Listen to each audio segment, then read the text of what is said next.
Hello மக்களே, Google மேப்லயே காணாம போன இந்த உலகத்துல 10 மர்மமான தீவுகள் பத்தி தான் இன்னைக்கு இந்த வீடியோல வந்து நம்ம பார்க்க போறோம். நம்ம எங்கேயாவது போயிட்டு இருக்கும்போது வழி தெரியல அப்படின்னா யார்கிட்டயாவது கேட்போம், அப்படி இல்லைன்னா கூகுள் மேப் கிட்ட கேட்போம். ஆனா அந்த கூகுள் மேப்கே வழி தெரியலன்னா யார்கிட்ட போய் கேட்கறது? இந்த உலகத்துல இருக்க எல்லா சந்து பந்தையுமே ஒரே கிளிக்ல நம்ம கண்ணு முன்னாடி கொண்டு வந்து நிறுத்துறது தான் இந்த கூகுள் மேப். ஆனா அந்த கூகுள் மேப்புக்கு கூட தெரியாம ஒரு சில மர்மமான இடங்கள்லாம் இருக்கு. அதுலயும் இந்த ராணுவ இடங்கள், அதுக்கப்புறம் ஒரு சில தனியார் இடங்கள்லாம் வந்து இதுல வந்து வராது. ஏன்னா சில நாட்டுக்கெல்லாம் தெரியக்கூடாது அப்படிங்கறக்காக இந்த இடத்த கூகுள் மேப்ல இருந்து தூக்கி இருப்பாங்க. அப்படியே ஒரு சில இடங்கள் வந்து இருந்தாலுமே அந்த இடம் வந்து உருவானது ஒரு ஆச்சரியமான விஷயமா தான் இருக்கும். அப்படி இந்த கூகுள் மேப்ல தெரியிற ஒரு சில இடங்களை பத்தி தான் இப்ப நம்ம பார்க்க போறோம். பேண்டம் தீவு ஆஸ்திரேலியால வந்து 1700வது காலகட்டத்துல வந்து கப்பல்ல பயணம் பண்றவங்களால கண்டுபிடிக்கப்பட்டது தான் இந்த சாண்டி ஐஸ்லாண்ட் பேர் வச்ச இந்த பேண்டம் தீவு. அந்த காலத்துல இருக்க எல்லா கப்பலோட கேப்டன் எல்லாமே வந்து தன்னோட மேப்ல வந்து அந்த இடத்த வந்து குறிப்பிட்டிருக்காங்க. ஏன் இப்ப இருக்க அந்த டிஜிட்டல் மேப்ல கூட இந்த இடம் இருக்கு அப்படின்னு சொல்லி குறிச்சு வச்சிருக்காங்க. இந்த தீவை வந்து ஆய்வு செய்யலாம் அப்படின்னு ஒரு குரூப் கிளம்பி இருக்காங்க. அவங்களுக்கு வந்து ஒரு மிகப்பெரிய ஷாக் இருக்கு. அது என்ன அப்படின்னு பார்த்தோம்னா, இப்படி ஒரு தீவு இருந்திருக்கு அப்படிங்கறதுக்கான ஒரு சின்ன அடையாளம் கூட அவங்களுக்கு இல்லையா. எங்கடா இங்க இருந்த தீவை காணோம் அப்படின்னு சொல்லி திரும்பி போயிட்டாங்க. இருந்தாலுமே அந்த தீவுக்கு என்ன ஆச்சு அப்படின்னு இன்னுமே மர்மமான விஷயமா தான் இருக்கு. அடுத்தது நாஸ்கா லைன்ஸ். பூமியோட தெற்கு பகுதியில இருக்க ஒரு நாட்டுல வந்து நாஸ்கா அப்படிங்கிற ஒரு இடம் இருக்கு. இங்க வந்து 2000 வருஷத்துக்கு முன்னாடி வந்து இந்த ஊர்ல இருக்க நிலத்துல வந்து நிறைய டிராயிங்ஸ்லாம் வரைஞ்சிருக்காங்க. அதுல வந்து குரங்கு, சிலந்தி, மரம், பூக்கள், இந்த மாதிரி நூத்துக்கணக்கான வரைபடங்களும் நூத்துக்கணக்கான லைன்ஸுமே கண்டுபிடிச்சிருக்காங்க. கீழே பூமியில இருந்து இந்த வரைபடங்கள்லாம் நமக்கு பார்த்தோம்னா ஒரு கோடு மாதிரி தான் தெரியும். ஆனா வானத்துல இருந்து பார்த்தோம்னா இந்த டிராயிங்கோட உண்மையான அர்த்தம் என்னன்னு நமக்கு புரியும். இது வந்து 2000 வருஷத்துக்கு முன்னாடி வாழ்ந்த நாஸ்கா இன மக்கள் தான் இதை வந்து வரைஞ்சிருக்கணும் அப்படின்னு சொல்றாங்க. ஆனாலுமே எதுக்காக இந்த காலகட்டத்துல வந்து இந்த மாதிரி டிராயிங்லாம் வரைஞ்சிருக்காங்க அப்படின்னு இன்னுமே கண்டுபிடிக்க முடியாம இருக்கு. கசாக் ஜாக்லிப்ஸ். இப்ப நம்ம பார்த்த நாஸ்கா லைன் மாதிரியே வடக்கு கஜகஸ்தான் பகுதியிலயும் இந்த மாதிரி நிலத்துல நிறைய டிராயிங்லாம் வரைஞ்சிருக்காங்க. இது வந்து 2007வது வருஷம் கூகுள் மேப்னால கண்டுபிடிச்சிருக்காங்க. இந்த கண்டுபிடிச்சதுல வந்து இந்த தரைப்படங்கள்லாம் வந்து 8000 வருஷத்துக்கு பழமையானது அப்படின்னு சொல்லியிருக்காங்க. ஆனாலுமே இந்த டிராயிங்லாம் எதுக்காக வரைஞ்சிருக்காங்க அப்படின்னு இன்னுமே யாருக்குமே புரியாம இருக்குது. ஒருவேளை அந்த காலத்துல வாழ்ந்த மக்கள்லாம் வந்து அவங்களோட சடங்குகளை வந்து நிறைவேற்றணும் அப்படிங்கிறதுக்காக இந்த தரைப்படங்கள்லாம் வரைஞ்சிருக்கலாமோ, அப்படி இல்லை அப்படின்னா அந்த வழியா போற வேட்டையாடுறவங்க இந்த வழியை மறக்க கூடாது அப்படிங்கிறதுக்காக இந்த வரைபடங்கள்லாம் வரைஞ்சிருக்கலாம் அப்படின்னு சொல்றாங்க. லிக்கோ மலை. வடக்கு மொசாம்பிக் பகுதியில வந்து ஒரு தனிப்படுத்தப்பட்ட மலைப்பகுதி அப்படின்னா இந்த லிக்கோ மலை தான். இது எப்ப கண்டுபிடிச்சாங்க அப்படின்னா 2012ல வந்து ஜூலியன் பாலிஸ் அப்படிங்கிற ஒரு ஆய்வாளர் தான் இந்த லிக்கோ மலையை வந்து கண்டுபிடிச்சிருக்காங்க.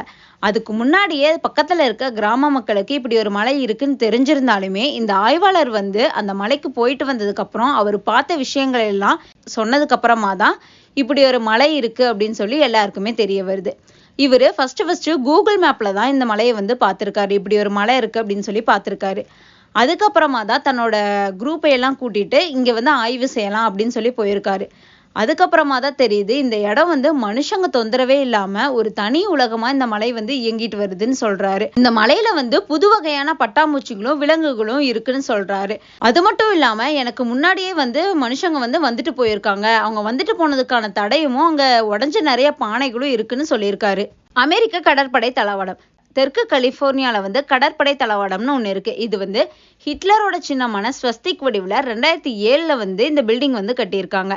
கீழிருந்து பார்க்க எல் ஷேப்ல இந்த பில்டிங் இருந்தாலுமே வானத்திலிருந்து பார்க்கும்போது இல்ல கூகுள் மேப்ல பார்க்கும்போது இது ஸ்வஸ்திக் வடிவுல தான் இந்த பில்டிங் இருக்குன்னு தெளிவா தெரியும். அப்பவே இந்த பில்டிங் வந்து ஸ்வஸ்திக் வடிவுல இருக்கனால பெரிய பிரச்சனையா இருந்தது. இருந்தாலுமே இந்த பில்டிங்கை வந்து மாத்தி தரேன் அப்படின்னு சொன்ன கவர்மெண்ட் வந்து இன்னுமே மாத்தி தரலன்னு சொல்லி கூகுள் மேப் வழியா பார்த்தாலே உங்களுக்கே தெரிஞ்சிரும். இந்த பில்டிங் வந்து ஹிட்லருக்காக கட்டினது. ஹிட்லரோட ஆதரவாளர்கள் தான் இந்த பில்டிங்கை கட்டினதுன்னு சொன்னாலுமே உண்மையாலுமே இந்த பில்டிங்கை யார் கட்டினாங்க அப்படின்னு சொல்லி இன்னுமே யாருக்குமே தெரியல. அது மட்டும் இல்லாம செகண்ட் வேர்ல்டு வார்ல வந்து அமெரிக்கா தான் ஹிட்லருக்கு எதிரான அணியில இருந்தது அப்படின்னு சொல்றாங்க. ஜெனட் தீவு. அமெரிக்காவுக்கும் ரஷ்யாவுக்கும் நடுவுல கிழக்கு சைபீரியன் கடல்ல கூகுள் மேப் வழியா பார்த்தாலே தெரியும் ஏதோ கட்டவரல் அச்சு மாதிரி இருக்கிற இந்த இடம் தான் ஜெனட் தீவு அப்படின்னு.